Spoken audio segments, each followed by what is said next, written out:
So today's video is how to chamber your non-dominant hand.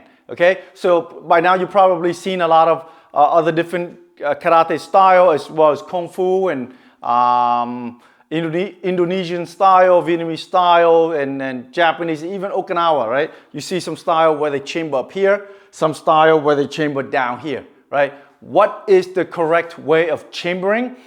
It's very hard to say what's right and what's wrong, because in each style they have their own interpretation, right? When they want to chamber high this way here, even in Shorin Ryu itself, when they chamber high like this, they are emphasizing of elbowing the person in the back, right? And then punching the person in the front and elbow the person in the back.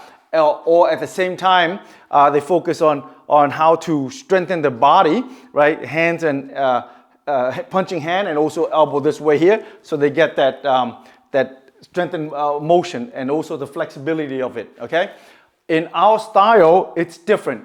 We don't interpret up here, we interpret down here for the reason of power. Okay, because I do believe that once you punch up here, power is being restricted. Okay, and I'm going to show you why and prove to you that our interpretation of having down here will give you a little bit more power, a little bit more leverage when you are attacking. Okay, so when you leave it down here, right, it allows you to sink, because your body, when you bring it up here like this here, for you to sink, it's being restricted because your shoulders, your shoulder and then your tricep, everything here it's kind of tense, so it's very difficult to sink, right? Whereas if you leave it here, now this part is loose. So now when you sink, sinking here has two meanings, right? The first meaning is your upper body caving like this, right? Upper body caving like this. When it caves in like this here, you feel your lats expanding, so then you get power. And the other sinking is now your lower body also sink as well, right? Kevin, come on here.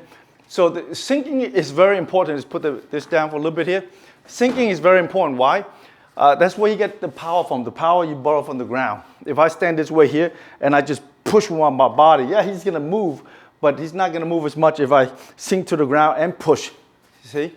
When you sink to the ground, push, it's like you're borrowing the power from the ground in order to push you back upward, so then you can send that energy towards your opponent.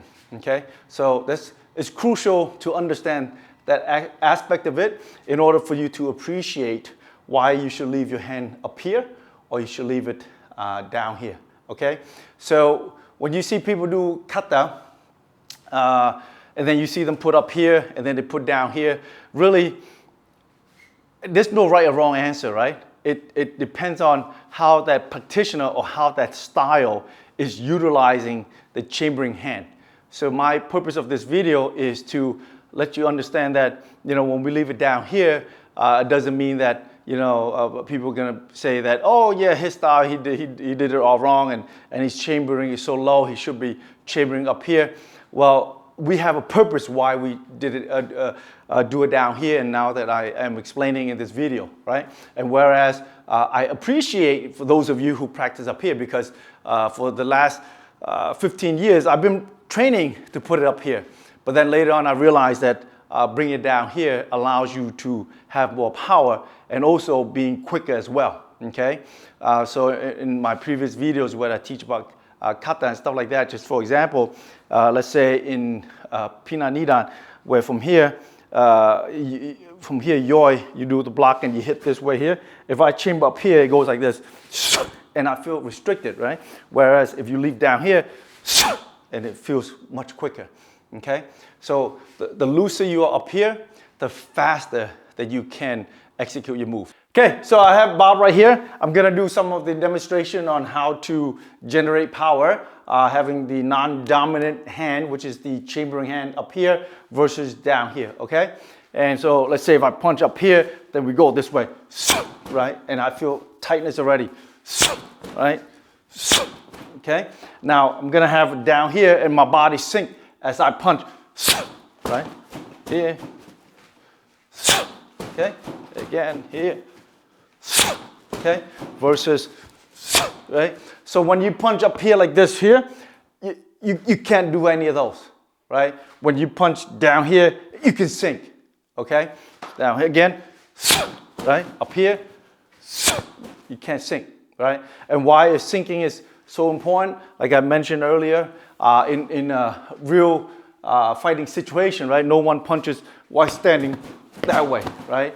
If you even practice on a pad or a bag or even on bob, right? You don't want to practice standing still like that. You want to bend this way, and you do these, right? Your body bends, right? Your body bends, and as your body bends like this, believe it or not, your feet are moving, and when your feet are moving, you are burrowing the ground in order to help you to generate those force. Because every time you bounce it like this here, the force goes up in here to transfer to this guy. Okay, so think of it like that. Having looseness up here allows you to be quick on your feet and easier to generate power. Okay, so that's the reason why you don't want to be too tight up here by chambering it high. You want to leave it low. All right, so I hope you like what you've seen. Please like, subscribe, share with your friends, and if you have any comments, once again, please leave it below, and I'll see you in the next video.